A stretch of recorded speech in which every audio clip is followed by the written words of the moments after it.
start streaming, and then wait, then return the mouse to you.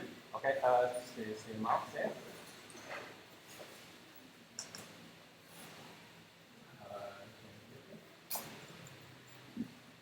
Oh no. Yep, it works.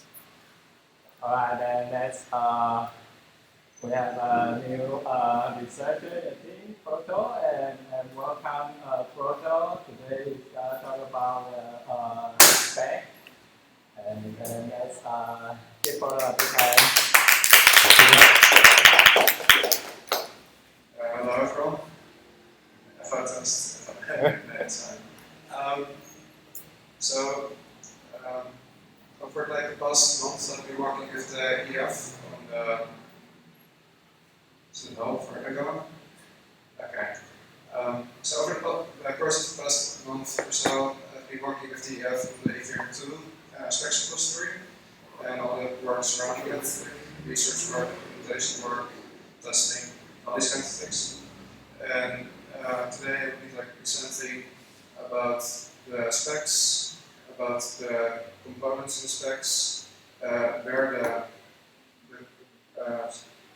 the state machine or the consensus part of the Eth2 fits in, and then about the future of the executable specs.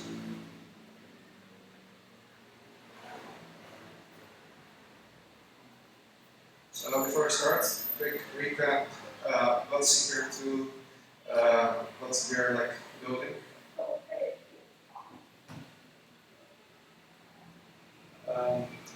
So you probably know this picture if you've attended like one of the previous meetups. This is like the general architecture design of Eth2 with the Ethereum beacon chain, the shard chains, and an execution layer on top of the shards.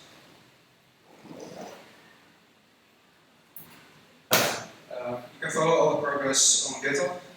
We've moved from like Eth research and other different niche bases to just one specs repository where you can find everything.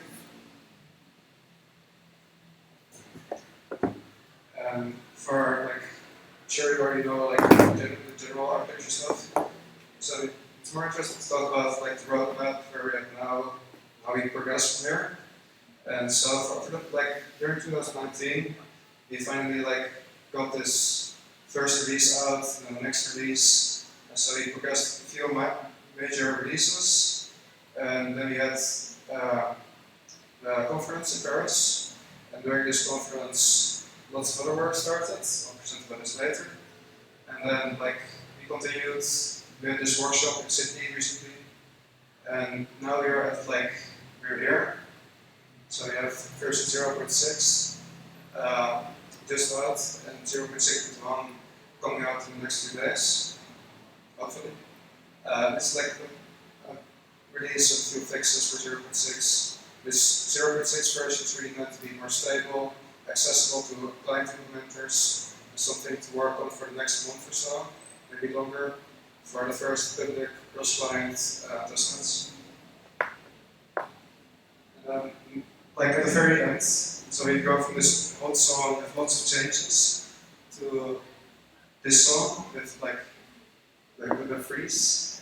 So the idea here is that the specs repository, or at least phase 0 part of it freezes. There's no changes, no big overhauls, nothing to keep up to date with. You can just build, you can implement your client, and then it's going to run for like the last few tests towards the end. Like after this, we'll have like bounties up, gamify things to see if everything works, and then we'll release phase 0 at some point during this year, hopefully. I'll continue on the spec components.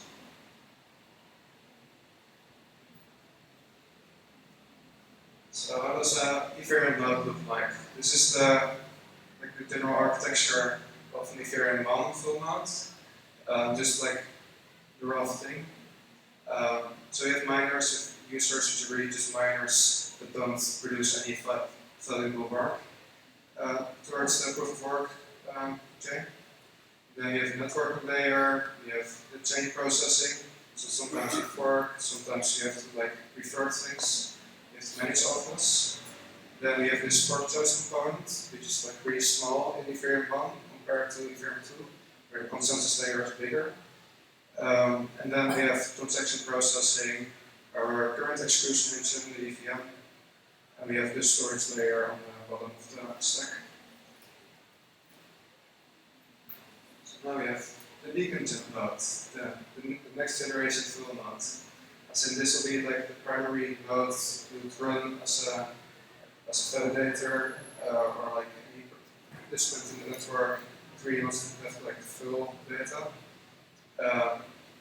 It looks very similar. There's like some users on top that maintain the system. These are called validators.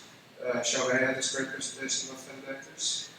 Then we have the networking stack, the chain processing again, Vortex, and then this bigger consensus engine, the consensus state machine.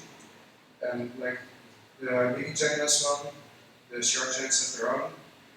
And what's really important about this is that now transactions, all these different types of transactions like spreadsheets, deposits, they're all integrated and they all change the state in like a very well-defined manner. There's no arbitrary transactions in the not. And then we have the storage layer on the bottom. And like I said, we have blocks in state. This time there's like large, there's not just a storage tree. There's all these different operations that have to be stored and stations to manage. And then from here, how do we continue? So say you have this beacon chain stack on the left here. Now we need a shard, and you can replicate this. And for every different shard, you could have a node running.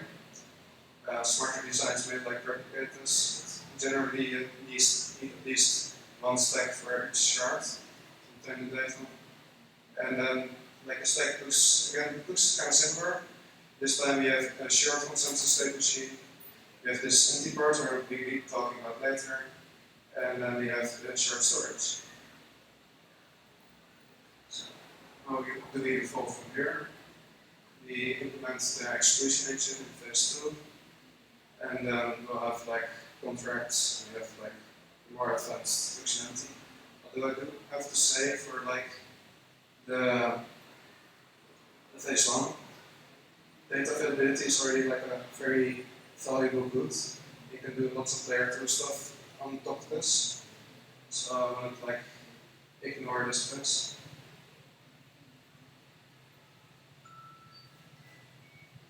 So where do you find all this stuff? So, like for validators, networking, and these parts, you can find it, most of it in the specs repository. There's some of these things that are definitely up to implementers to decide on their own how they want to implement this. But there's also things that are very well defined, and you should really just be looking to get efficiency out of it, because there's no other way of doing it like as a approach. It's more about efficiency, performance. So you get the fork just rule, being inside and shard chains. They all specified in the specs repository. So you want to cover all of these different parts of the stack in meetups, presentations. So Xiaowei already did like a great presentation on validators. I'll be presenting now about the executable specs, the consensus state machine component. And then we have the networking layer, which Kevin presents later today.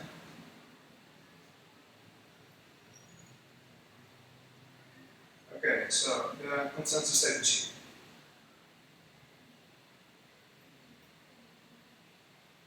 So how would you define a specification for a multi-billion-dollar decentralized network? It's kind of complicated. So we all know the yellow paper from Ethereum 1. It's really nice in the sense if you like academic works, but it's not something you would want to like work on as an implementer of these software. It's very hard to digest. You don't like you're it's a very good chance you'll have some bugs in your first iteration of implementation. So what we're looking to do is while we're working on the spec's still evolving, described in such a way that implementers can get feedback, and you can learn from bugs, you can test things. So you have to use some kind of thing alike to see the code that runs on time. So that's where I apply for now. So what does the spec character look like? We have these two basic things in spec. Everything is defined as functions. We're not using classes or these higher order things. We try to keep things simple. And we use assertions to describe when you should exit and ignore statements.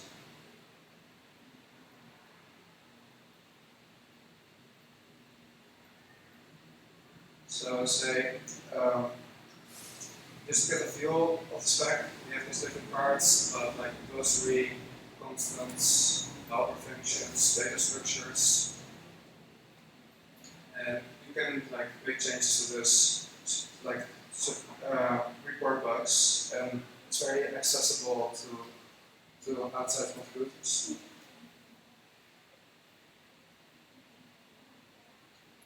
So about the specs itself, the content of these things.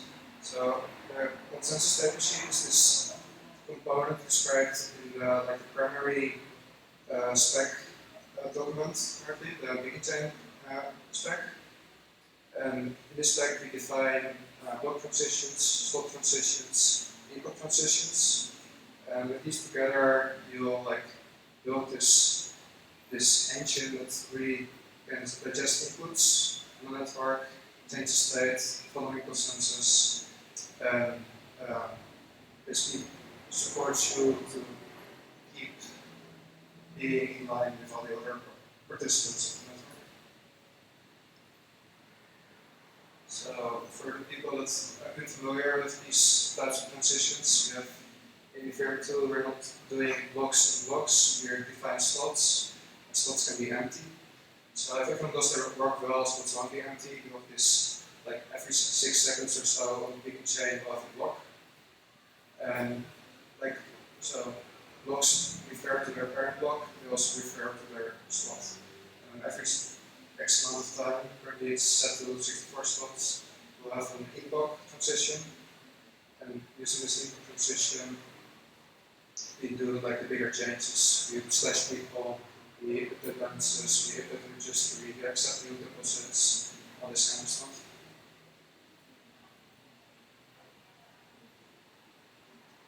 To dumb it down a little bit, we have these blocks with a pre-state, and when you process the block, you get this post-state. The block contains all sorts of operations, kind of similar to transactions, more defined, structured. So what happens actually within this transition thing? So input transitions and block transitions, they have their own sub-transitions.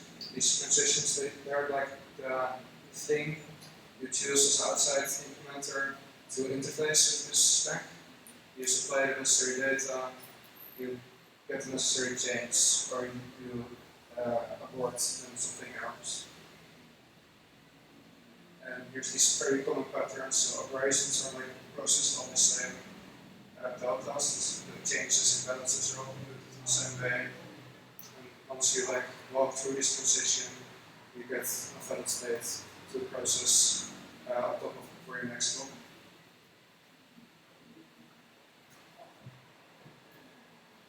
Okay, and this was the consensus state machine.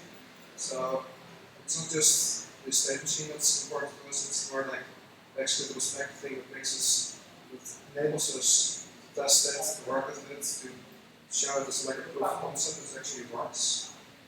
And I'll talk about the two different executable specs we have for it. So besides clients, we have this idea of just the part of the spec we want to test, we want to maintain. And so we started maintaining a PySpec. Maintaining sounds like it's a very heavy word. You're really just extracting it from the documentation itself, so it's really easy to keep up to date. So it all started like a month or so ago, like a little bit more, with some suggestions from Vitalik to like some contributions to get extracted the important parts from the document and upload it to a Python file. And then there's some additional utilities to get something that actually runs.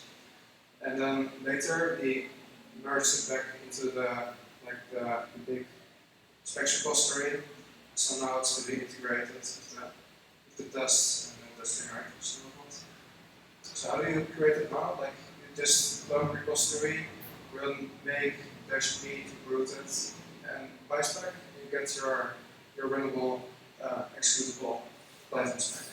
I have to say it's like relatively slow. It's like very focused on definition. It's a specification. You're not implementing the same thing or with the same design goals as Trinity. We're really just trying to build this thing where you can extract test vectors from and see how it runs, not how fast it runs or how well it's slick or how well it works. So how to use this? You have the Ethereum tools spec, which is this module. Then we have the phase 0, which is like a package that separates it from other phases. Then we have our spec document, which is generated from the workflow. And so we can use this for PyTests. You can see if the spec matches our expectations, if like do some sanity checks before we merge things. We don't want you to accidentally break the consistency of our beloved specification. And then what else do we have? We have test generation. So with test generation, you can have you can derive test vectors directly from the spec, which is like a really nice property. So as a client, you can just see by consuming these tests if your client behaves the same, but then much faster. So this generation of test vectors is relatively slow. It's nowhere near real-world performance. When we implement it in a language or in such a way that it runs faster, you get to like see how it actually runs and still have this guarantee of the same behavior. You can find it on the Ethereum organization on GitHub. So now I will talk a little bit about the second executable spec. So I started this one like a little while ago. I'll talk about the history later. It's version in Go with our cover. It's called Serenity. Like the Serenity here too. It's like aiming to make things faster and provide these new use cases to otherwise not have access to using the Python spec. So Justin had took this bounty to implement the spec in an insanely low amount of lines. So we had to code off and get things like very minimal to get this working. The benefit here was that with implementing this, you scrutinized every single line in the specification, so things like shrink a lot from going through this. So these are the results of the challenge. You can find it on GitHub. It's called Digging Challenge. And so there's like a bunch of lines that don't really count, and then there's the core thing, and then concatenate it to get into the 1024 lines, which is insanely low amount of like logic to run something so complex.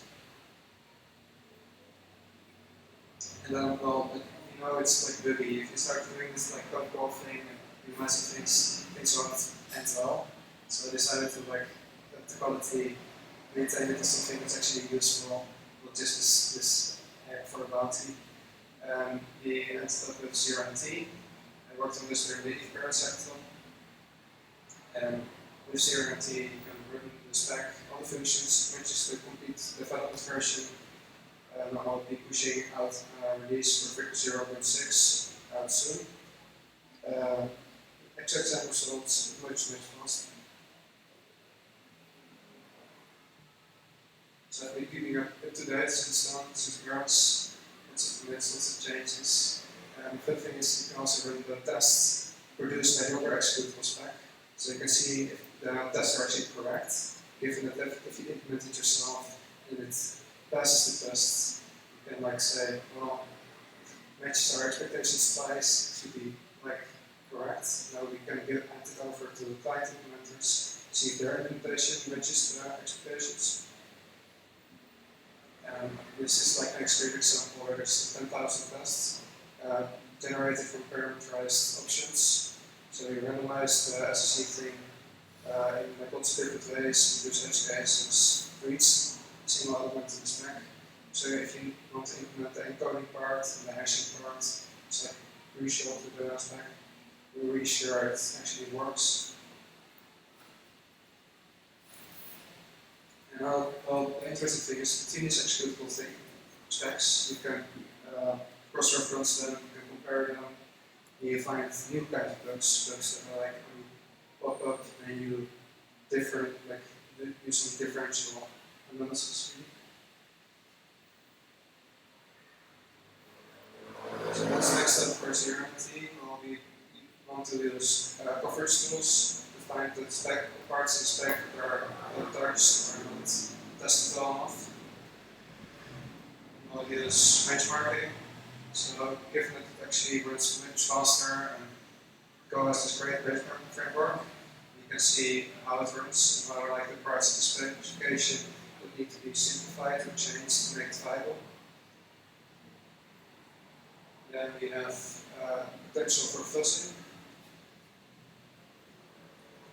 And we can use it as a counterpart to the Python spec for automated differential fuzzing. So you give a random input to Python spec, random input to the Go spec, and if it's different, you know something is wrong, you can find the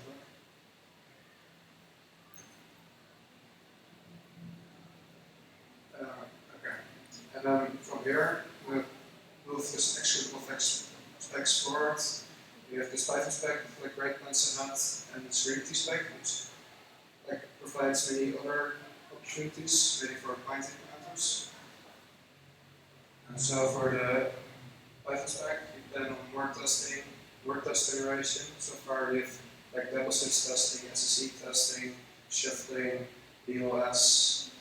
I'm sure I forgot about something, but the core here is that you want to test every single part of the consensus, provide test vectors to clients, and then they know that their work matches, and you can get the conformity to all the other clients, whereas most clients doesn't.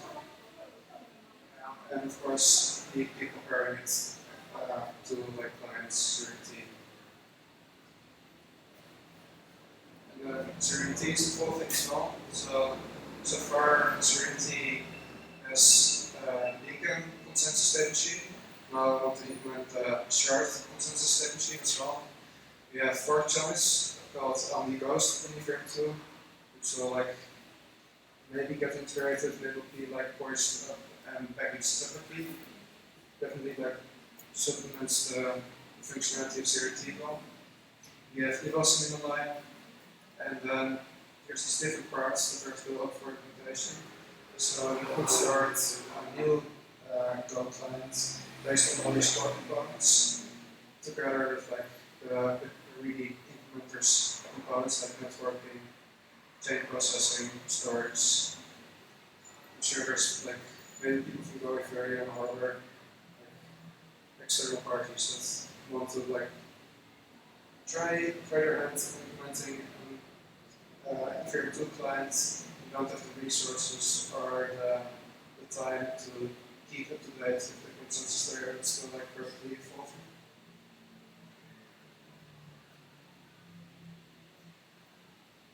Okay, I want to thank you all. Maybe you have some time for questions. If there's anything you're interested in Ethereum 2, the state machine, say fork choice, like I've worked on like lots of different things in this space. I'm happy to answer like any question.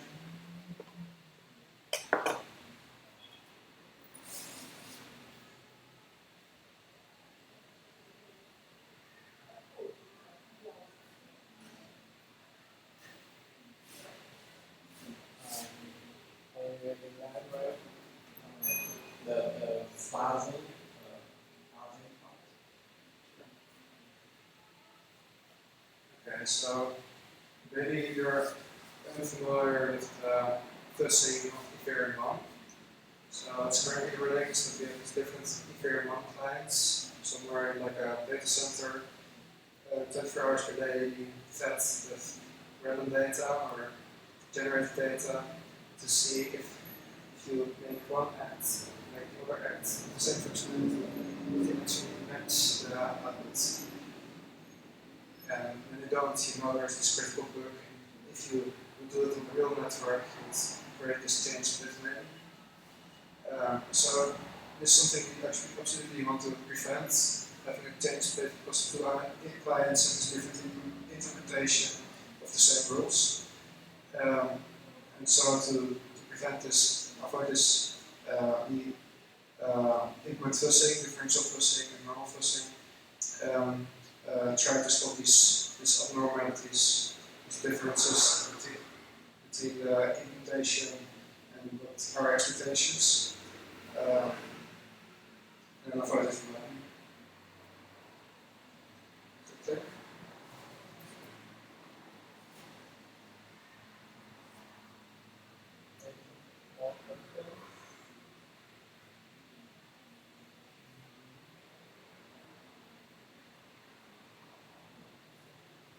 Okay, so I think we'll have a short break, and then Kevin from Trinity will do a presentation on the networking thing.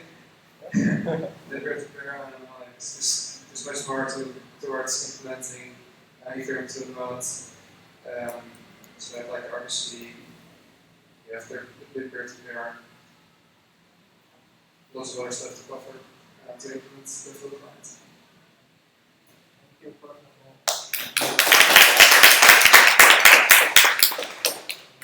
So the next talk will start at 8:20. 8:20. Like 15 minutes.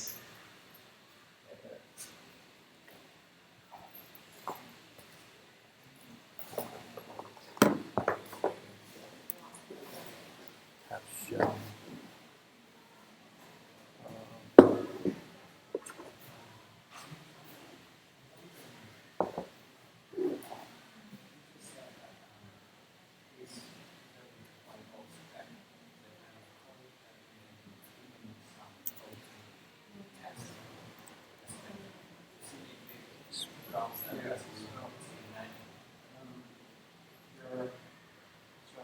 There's this flexible streams, like the core truth, and like what really wants from our new network.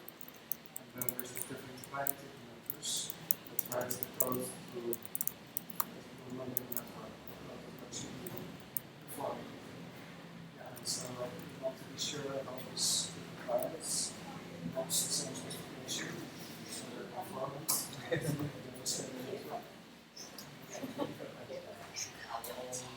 嗨，Hello，嗨，吃饭了，等一下，他还在录。你刚才有要吃宵夜吗？啊？他说他还在录，所以两个人的声音已经录进去。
burn their tokens, get more rewards, and then remake their tokens. How's that? Well, like it was I don't know, you were supposed to be allowed to pay back your debt. Yeah. And to add more debt. But what they could do is they could do it all in the same block. So they would make your debt, get the reward, and then just pay back all the debt. So if someone had like a lot of money, just kind of get extra. I don't know. And you have them to stop that, right? Yeah, well, you know, something like that. Hello everyone. So the time is now is 8:20, so let's start.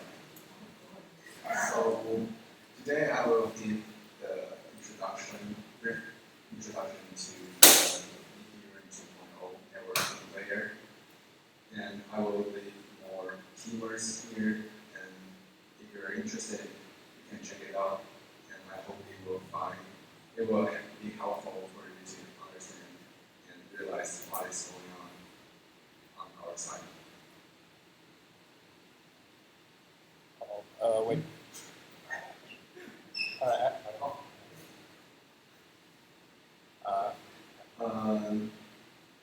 So about me, I'm Untitled Chapter and and I'm currently working in the Ethereum Foundation research team and doing the Ethereum 2.0 implementation. And I did something about PvP there sometime. And you can reach out to me through the GitHub manager. And so I will start from the peer-to-peer networking in Ethereum 1.0.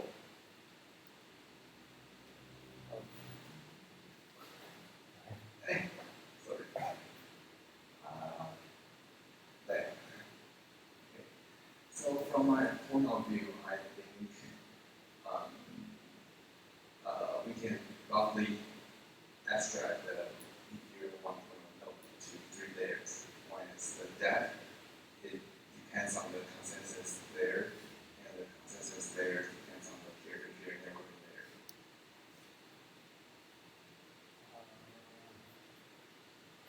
layer. There's some latency. Sorry. Oh no. Oh, right. Wait, let me use the mouse again. It's fine now. It's fine now. So nodes can communicate with their peers through the peer-to-peer networking. So further, we can categorize the peer-to-peer networking to 3 kinds of functionalities. One is the discovery. So you can use discovery to find new peers. And the REC calls, you can use it to communicate with your peers, your direct peers. And the gossiping, you can use it to broadcast the data to the whole network. So in Ethereum 1.0, you can join the network through the bootstrapping nodes. And after joining the network, you have the initial peers. And you can use the DHT.find peers to find the new peers. So the DHT here means the distributed hash table, and we often use the condensed data protocol in the networking layer. And in Ethereum 1.0, we had some methods, REC calls, for nodes to request data from their peers. And we have the methods for nodes to broadcast data, to pass the data to the whole network. Because Ethereum 2.0, there are a lot of changes in the architecture, so we also need to have a different networking layer for Ethereum 2.0. So the requirement in Ethereum 2.0, we need shard subscription. So clients should be able to subscribe to 1 or more shards. And they should only receive the data from the shards they have subscribed. So in this graph, in this photo, the client subscribed to the black and red. So it should not receive the data from blue sharp. And we also need the sharp here discovery. So it is different from the original Ethereum 1.0. In Ethereum 1.0, we just need the discovery. We just need to find a random peer in the network. But in Ethereum 2.0, we need to find a peer in specific shards. So it is the difference. So to compare, we need additional methods. In discovery, we need something like the find peers in shard, and we need new RBC calls, and we need something like the broadcast transaction in shard, broadcast block in shard, in the gossiping functionality. So we have the following design. Previously, we had multiple options for the discovery in Ethereum 2.0, but the discovery V5, it is the most promising one. So it is developed it is designed by Felix from the Go Ethereum team, and currently it is more and more complete. And it features supporting the topic of advertisements. So the nodes can advertise topics, and advertisements can be queried, and nodes advertising the topic will be found in the query. So if we just make the shard ID as the topic, we can do the discovery things for a specific shard. And for the RBC methods, we currently have a stack, networking stack for phase 0. So the phase 0 means that there is only the beacon chain. And the shard chains things are in the later phases. And the stack is pretty simple. So the hello is for the initial handshake, and goodbye is for leaving. If the node is leaving, it should send goodbye to its peers. And the guest status and others are for the return chain related data.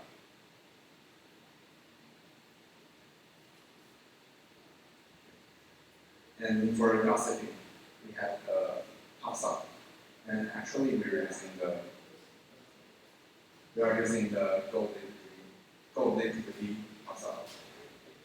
And for the pops up, its idea is the subscriber subscribes to their interested topic, and publisher publish the data to their to specific topics. And the subscribers should only receive the data from the topics they have subscribed. So if we map the shard ID as the topic, we can also make the node to subscribe to specific shard and only receive the data from that shard.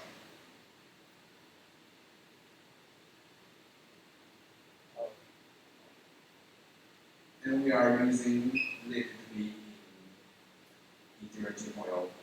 So it is extracted from IPFS and already using many projects.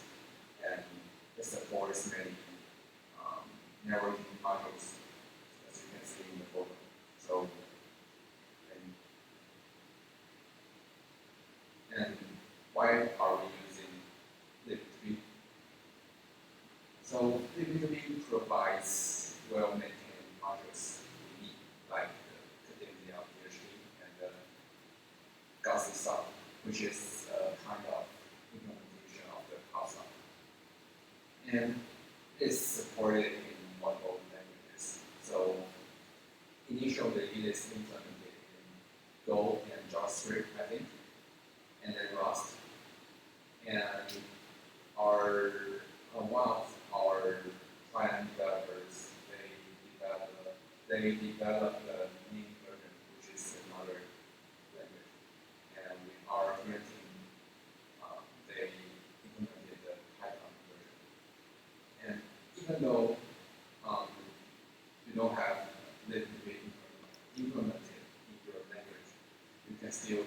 leave it to be daemon to, and you just need to implement the bindings to communicate with the daemon, and then you can make use of the functionalities in LibDB.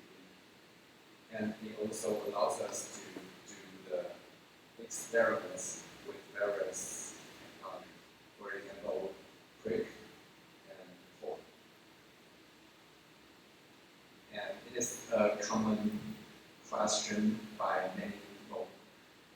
So what is the difference between DebtDB and LibDB?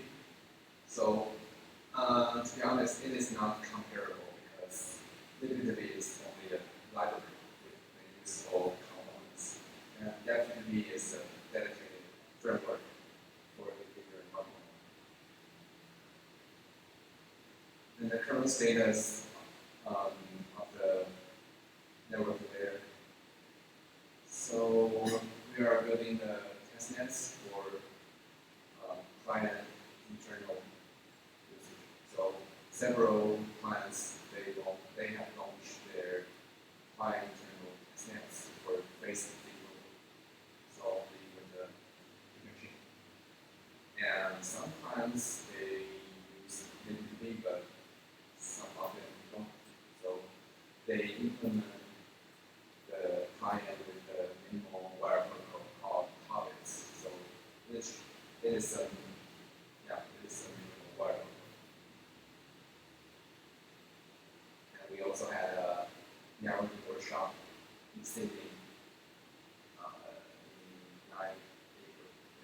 Yeah. And we discussed a lot about the networking stack and because most of us use LibDB, so we discussed a lot about the problems or issues in LibDB, how solve them. And if you are interested, you can carry on. I will give the link of my slide. Sorry. So for the ongoing research and development works. Actually, these are the hard problems. So, and a lot of people are working on solving it. So the signature aggregation is about the fact that we will have a huge number of validators in our network. So each validator will need to propagate their BOS signature, and they will need to be aggregated. So if we don't have an efficient way to propagate and aggregate them, the network will be easily contested. So the Pegasus research team from Consensus, they designed and implemented an algorithm called Handle. And the discovery part, so the discovery part you just mentioned, and the validator privacy problem is that attackers might try to recognize the identity of validators in the PTP layer. So if they have the ability to do that, they can just DOS those that validator nodes and that then unable to validate or propose blocks, and the validators will be slashed. So it is I think it is a huge issue. So some people propose some discussions in the report.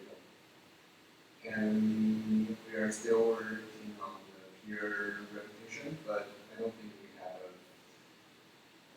have figured out a good way to do that. So we might just start from the one in peer 1.0. Yeah, and that's what I got in this slide. Your question?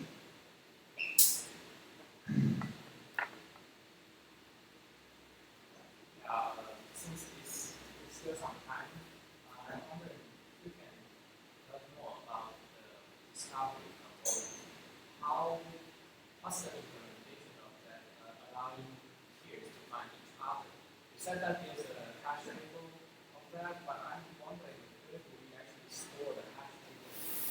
Store the hash table. Okay. You mean discover define? Yeah, that's right. Discover define. Okay.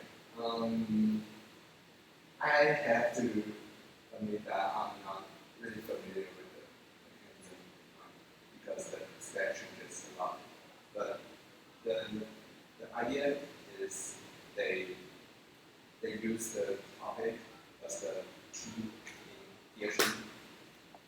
So like you can make topic like sharp1 and put it into the hash function like sharp3 or something, and we will get some key.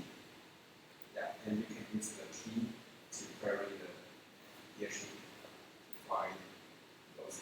I mean, if I want to be found, then I will make some advertisement to the PHP.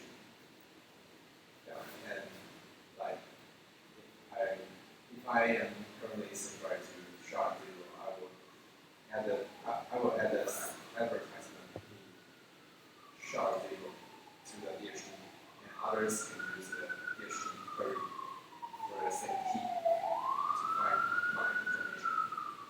Yeah. So it works like that. For the PHP stuff, where do we actually store these advertisements? I'm not familiar with the PHP stuff. We might talk about it more. I think the PHP stuff.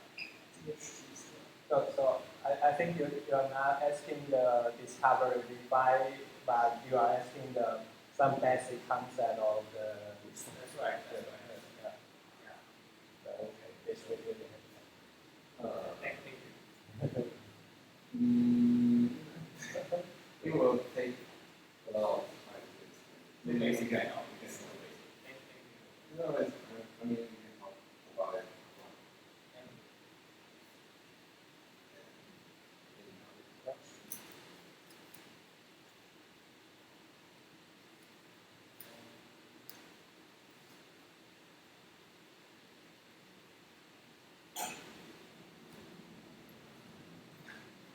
Sorry, what is the time? I've been finishing it too.